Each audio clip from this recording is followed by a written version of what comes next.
Metro areas that experienced more foreclosures during the housing bust have seen a larger increase in the share of single-family homes that are being rented. And continuing an unfortunate trend for the non-banking mortgage servicers, in the second quarter of 2016, Walter Investment Management reported a net loss for the 3-month period ending on June 30th. Ahead on Wednesday's News Wrap.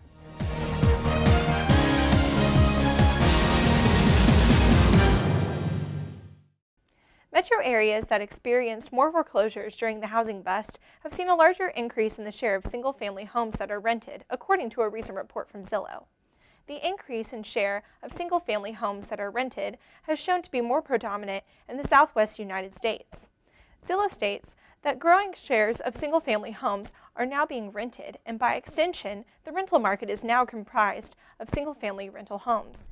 The report states that for much of the 1980s and 90s, the share of single-family homes that were rented hovered between 12% and 15%, with that share slightly decreasing during the housing boom years. Since the housing bust, though, the share has skyrocketed and increased in 13.4% in 2007 to 18.8% by early 2015. Similarly, for much of the 1980s and 90s, single-family homes accounted for roughly 1/4 of the country's rental market. The report states that in spring 2007, the single-family homes were 30.5% of all rental units, but by spring 2015, they were 36.5% of all rental units.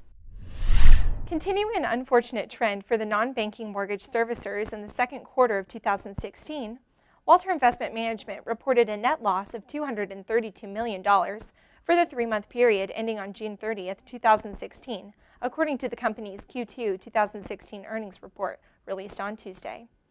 One result of the losses for Walter Investment was a change in leadership.